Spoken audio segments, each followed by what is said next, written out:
Hello friend, आज हम लोग इस वीडियो में बात करते हैं कि पोल्ट्री में फाउल कॉलरा क्या होता है, इसके क्या कारण होते हैं, ये बीमारी एक बर्ड से दूसरे बर्ड्स में फैलती कैसे है, इसके आपको क्या क्या लक्षण देखने को मिलता है, इसकी डायग्नोसिस कैसे करते हैं, इसका ट्रीटमेंट और कंट्रोल क्या क्या है, इसके बारे में आज हम लोग पूरी डिटेल से इस वीडियो में बात करते हैं। तो आइए अब हम लोग वीडियो स्टार्ट करते हैं। सबसे पहले हम लोग फाउल कॉलरा के सिनोनिम्स के बारे में बात करते हैं। फाउल कॉलरा को हम लोग एवियन पास्टुलोसिस भी कहते हैं, ये इसका सिनोनिम्स हो गया। अब हम लोग बात करते हैं कि फाउल कॉलरा होता क्या है। फाउल कॉलरा एक बैक्टीरियल डिजीज होती है जो खास करके पोल्ट्री, पिजन, टर्की आदि जितनी भी प्रकार की बर्ड्स होती हैं सभी बर्ड्स में पाई जाती है। ये जो इसकी एज होती है लगभग सभी एज की जो बर्ड होती है उसको अफेक्ट करती है। अब हम लोग बात करते हैं कि ये इसके क्या कारण होते हैं। मतलब ये जो बैक्टीरिया होता है उस बैक्टीरिया का नाम है पास्टुरेला मल्टोसिडा बैक्टीरिया। ये बैक्टीरिया है जो बर्ड्स में फाउल कॉलरा मतलब करवाता है। ये ग्राम नेगेटिव बैक्टीरिया होता है। अब हम लोग इसके ट्रांसमिशन के बारे में बात करते हैं कि फाउल कॉलरा में आपको क्या क्या ट्रांसमिशन देखने को मिलता है। तो इसमें क्या होता है, जो ट्रांसमिशन होता है इन्फेक्टेड फीड यानी कि प्रदूषित दाना पानी की वजह से होता है, या कोई बीमारी होती है, मतलब जो बीमार बर्ड्स होती हैं उनको खांसने छींकने से जो हेल्दी बर्ड होती हैं उन पर भी ये अफेक्ट करता है। कहने का मतलब यह है कि इंजेक्शन इन्हेलेशन के थ्रू हो सकता है, जैसे आँख में डिस्चार्ज आता है या मतलब कोई फीसेस होता है जो बर्ड्स होती हैं हेल्दी बर्ड, उसको अगर उसके कांटेक्ट में आती है तो उसके थ्रू भी फाउल कॉलरा बर्ड्स को हो सकता है। ये इसका ट्रांसमिशन हो गया। अब हम लोग इसके सिम्टम्स के बारे में बात करते हैं कि फाउल कॉलरा के क्या क्या सिम्टम्स आपको देखने को मिलता है।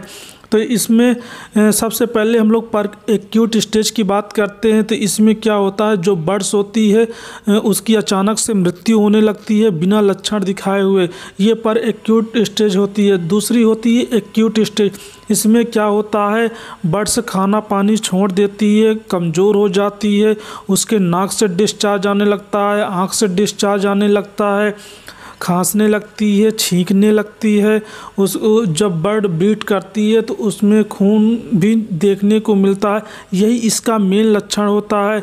जो उसकी कॉम्ब होती है, कॉम्ब और जो नीचे वाटर लटकता रहता है वो एकदम साइनोसिस जैसा हो जाता है।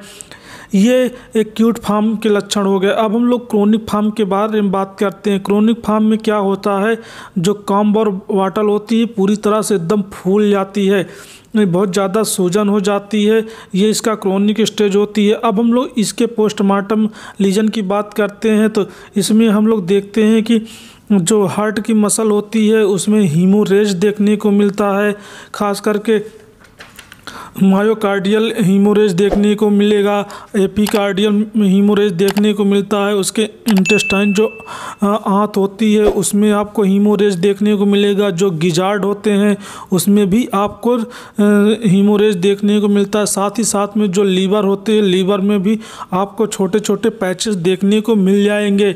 ये इसका पोस्टमार्टम लीजन हो गया। अब हम लोग इसके डायग्नोसिस के बारे में बात करते हैं कि हम लोग फाउल कॉलरा को कैसे डायग्नोस करते हैं। तो फाउल कॉलरा को हम लोग हिस्ट्री और लक्षण के आधार पर डायग्नोसिस कर सकते हैं। दूसरा इसका पोस्टमार्टम, इनके थ्रू हम लोग डायग्नोसिस करते हैं। तीसरा होता है ऑर्गेनिज्म को आइसोलेट करके भी मतलब इसकी डायग्नोसिस की जाती है।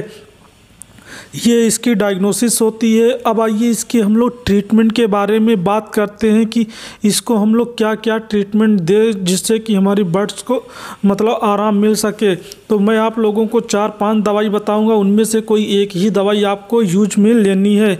सबसे पहले हम लोग बात करते हैं, पाउडर आता है टेट्रासाइक्लिन करके पाउडर आता है, जो इसकी डोज होती है 4 से 10 mg पर kg बॉडी वेट के हिसाब से इसको हम लोग देते हैं। इस पाउडर को ड्रिंकिंग वाटर जो होती है उसमें डिजॉल्व कर लेना है। आपको 5 से 6 दिन लगातार देना है।